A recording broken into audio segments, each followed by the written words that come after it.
And welcome into this week's Wisconsin Huddle presented by Network Health. I'm Zach Hanley alongside Carter Gilmore. We saw you have a moment with Connor Essegian after the game. What was that like, just seeing him again? And it seemed like he was really excited to come back and just see everybody. Yeah, for sure. Obviously, got to play with Connor for a couple years and create a lot of memories with him here. And it was sad to see him go, but obviously cool to see him kind of flourish in his new role and kind of find a new spot at Nebraska. But yeah, it was just kind of cool to compete against him, see him hit a couple shots, but at the end I'm glad we were able to come out on top, so it was cool. A couple shots, but not too many, right? Yeah, not too many. Well, after a week in L.A., the Badgers returned home and brought the heat with them. Wisconsin jumped out to a 19-2 lead on Nebraska, and it was basically over after that. UW was dialed in from deep, hitting 17 threes. They put on a dunk show, and after the 28-point win, Husker head coach Fred Hoiberg called them one of the best teams in the country. Across the board, I think we see offensively we're a handful, and when we get ourselves locked in like we were today defensively, we become a pretty complete team. Can't win without playing good defense, right? But everybody wants to talk about this offense. How fun is it playing this fast-paced, we're going to shoot a bunch of threes type style? Yeah, I think this is the most fun basketball I've played in my life. And like I said, it makes it a lot easier when you've got a bunch of teammates that all make the right play, make the extra pass, and believe in each other. So hopefully it can continue just like this. My name is Darian Dupree, and this is the Iron Jock Player of the Week. Well, after the game, John Tonje said there was a little bit of extra excitement seeing the hometown team, and the Omaha native put on a show against the Huskers. Here comes Tonje on the run, finds McGee, back to Tonje. Dribbles off the left wing, goes to the goal and sends it down with the right hand. And another timeout taken by Nebraska. A game-high 27 points in 29 minutes. He also grabbed 5 boards, and for that, John Tonje is our Iron Jock Player of the Week, powered by Silver Ion Technology. It's what's inside. All right, now it's time for our Pep's Draft House category draft. For pizza with big toppings and even bigger taste, you need to take it to the house. So, Carter, you already know how this works, but we're kind of running out of categories. So today's category is a little tough. Current quarterbacks from the NFC North and the AFC South. How do you feel about that category? I think we might just have to do just straight quarterbacks in the NFL and go from there. But if you want to do the divisions, we can do that. All right, we'll do it. Do the divisions. You got first pick. All right, I'm going to go fan favorite Jordan Love. Oh, I thought you were going to go your guy. Well, I can't. I got to go for the fans. All right, I'll go AFC South, C.J. Stroud. Okay. I'll go Caleb Williams now, my guy. Hey, you're a Bears fan. Yeah. I'm sorry about that. I'll go Jared Goff. Okay. So you got 2 more. I'll go Sam Darnold. I'm glad you picked Caleb and Sam Darnold because I weren't going to pick those. I'll go Malik Willis. Perfect. Back up. Perfect. I like my chances. Do I need another one? Yeah, you need one more. Oh, boy. Any hints from the crowd? All right, I got Trevor Lawrence. All right, I think Joe Flacco played a bit for the Colts this year. No. Anthony Richardson. Anthony Richardson. Yeah. All right. Perfect. How you feel about your list? I like my list. You do? Yeah, I like the Trevor Lawrence, too. I think that'll put me over the top right there. No way. Well, you can play, too. Just head on over to Wisconsin Huddle's Instagram page and let us know your top 4 QBs from the NFC North and the AFC South. We'll be right back. Welcome back to Wisconsin Huddle, presented by Network Health. Now, Carter, throughout your career, you've had some plays that have made people jump out of their seats. We're talking big-time putback dunks, right? And some volleyball spike blocks. Do you have a favorite play so far throughout your career?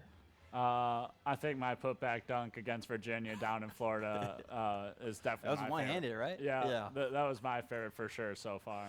All right, well, we're going to put you on the spot and have you blindly rank 5 dunks from your teammates so far this season. All right, so 1's the best, 5's the worst.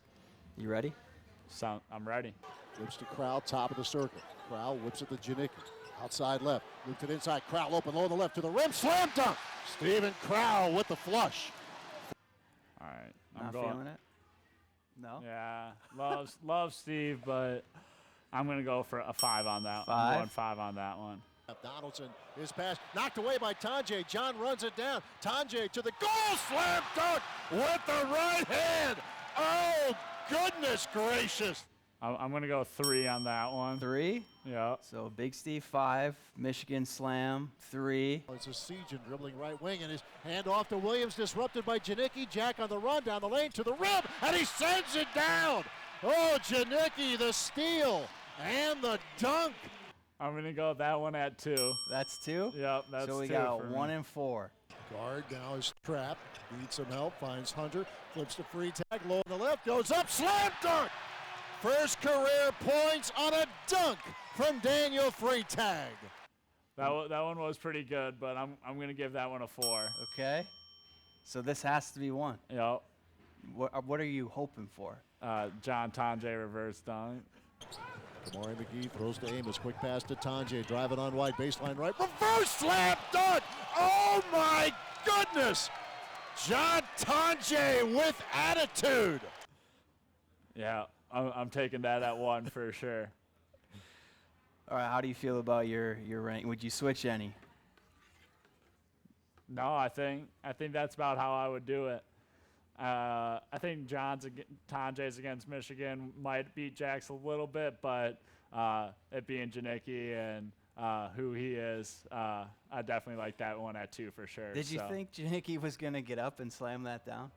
I was back and forth, but as soon as I seen him get off 2 and have the runway, I thought he was, and to see the guy jump with him, it made it even better. So happy to see him do that. And you put Crowell dead last? Yeah, I've seen a lot better from Steve, and I think if Steve watched He's that 7 himself, foot, so. yeah, I think he would understand, and he wouldn't be too upset with it. All right. Well, more Wisconsin Huddle after this.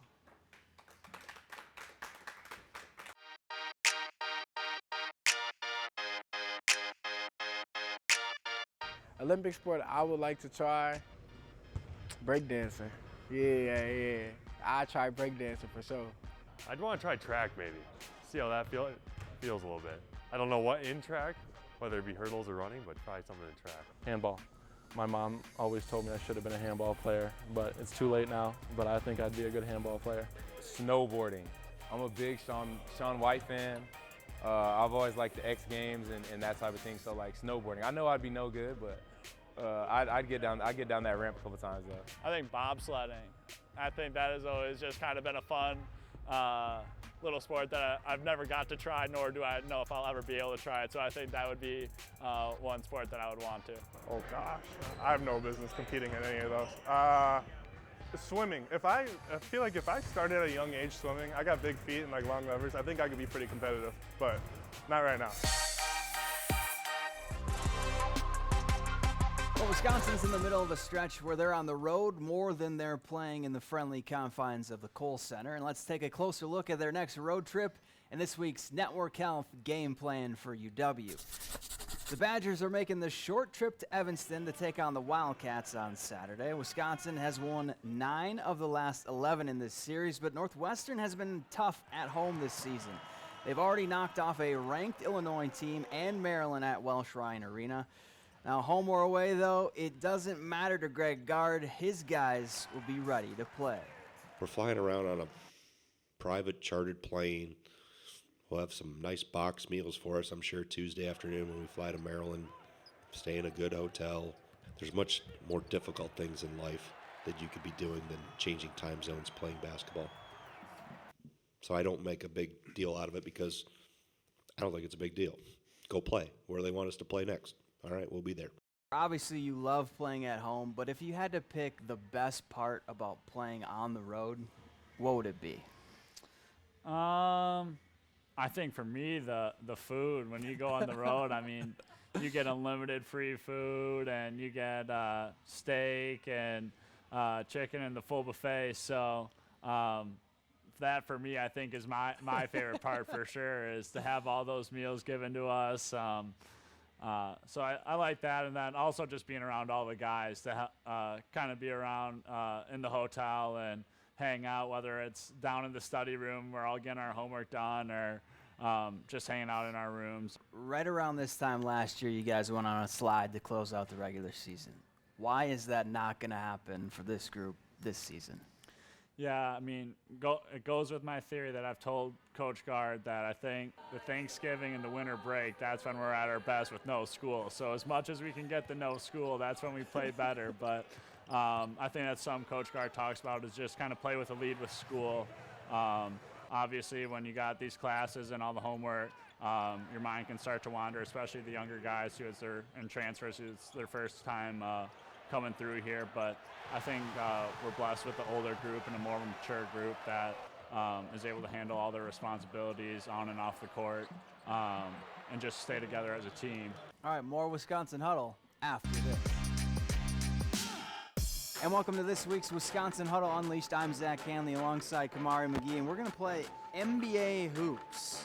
How do you feel about this? I'm feeling pretty good. Why? Basketball, man. I'm just excited about basketball. All right, so we were talking beforehand. What's your strategy with this?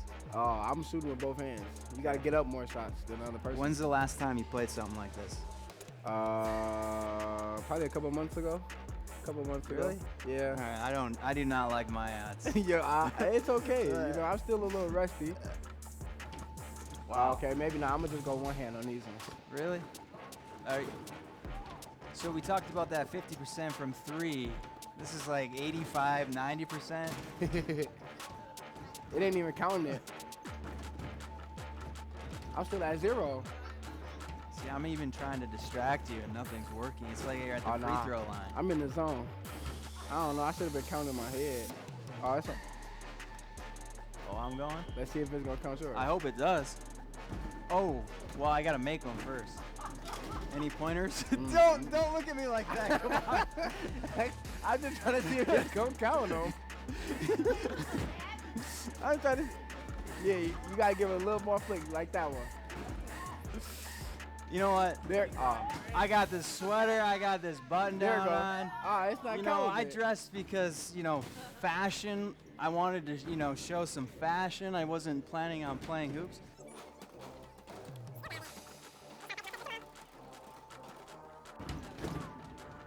Oh, what's your pregame routine? As far as? You just get to the gym? Are you like the first one there? No. Gotta get your shots up? What are you doing? I like a good pregame nap. And I make sure I got my music blasting, get to the gym. I get stretched by the strength coach. And then I go down, we got little vitamin groups, little workout groups. Get my shots up, and then just get ready for the game. Is there a certain meal that you like to eat on game days? Or are you not that superstitious? I've been trying to break superstitions. Yeah? Yeah, I've been trying to break appreciate that. I've been trying to break superstitions, so no, I have no certain food. Whatever we have for the pregame meal is what I eat, and then as long as I get my nap in, I'm good. Okay. All right, how many did he make? 28. Here we go. 28? I think you can get it. There we go. Oh, that was in. You know, Kamari, more pressure on yours. Every time we play, always the villain. So that was embarrassing for one of us. It was fun. It was fun. Next time I'll probably try the. Well, you know what? Next time I'm just gonna get your practice all day early and then get ready to go. Not mad at that. Not mad at that. All right. Well, more fun and games. Tune in to next week's Wisconsin Huddle Unleashed. Wisconsin Huddle fans, visit our preferred daily fantasy partner, Underdog Fantasy. Sign up and deposit using code WIHuddle to receive up to $1,000 bonus cash and a free pick. Visit the QR code on the screen to get going today. Welcome back to Wisconsin Huddle, presented by Network Health. All week long, Greg Gardner and his staff have been wearing special game day shoes, part of the Coaches vs. Cancer Suits and Sneakers campaign. But these shoes aren't your ordinary game day shoes. They were painted by kids battling cancer in the American Family Children's Hospital, and Coach Gardner was excited to show off what Emmett designed for him. It's going to be really neat to see those and to wear those for the 2 games, knowing that they were, individually designed by both of those kids that are going through really hard times, and hopefully them getting a chance to see their artwork on display on national TV next week. Hopefully it gives them another little escape and some happiness around what they have to go through. What do you think it was like for those kids to not only paint the shoes for the coaches, but if they were able to watch the game, see their design, see their shoes on TV? Yeah, I mean, we got to go actually to the hospital and go in the rooms of where the kids were painting them. And I think just to get their mind off of kind of the situation they were in. And then also to see kind of their shoes on the court or even on the TV. They got the TVs in their room, and just anything we can do to bring a smile to those kids' faces, we would love to do. And I think the coaches having all those cool designs on their shoes, and I know one had a Bible quote on there and all that stuff that can help those kids get through the times they're going through. It's really awesome that we can be a small part in that and try to bring a smile to those kids' faces. Yeah, you mentioned the Bible quote. I'm thinking about the pickle on someone's shoe, and there was a little chicken nugget that said "I'm burnt." I mean, they were great designs. And you guys, though, you give back a lot, right? When you were in LA, you spent the day at the West Side Food Bank packing up boxes of food. Why is it so important for this group to give back and use your platform for good? Yeah, I mean, I think we all talk about that God's blessed us with an unbelievable opportunity to go out and play basketball, especially here at the University of Wisconsin. So any and every opportunity we have to give back, especially while we are down in California, seeing what they've gone through with the fires. It took us about an hour, and I think we packaged about 300 to 400 meals. So I think it's just something our team really values, and our coaches especially, and just the University of Wisconsin as a whole. And I think that's why we all pick it. As it's bigger than basketball, and we're super blessed to be able to play, but it's important to use that platform to be able to give back and support your community and other communities around as well. Well, that's it for this week's Wisconsin Huddle. For Carter Gilmore, I'm Zach Hanley. Thanks for watching. We'll see you next week.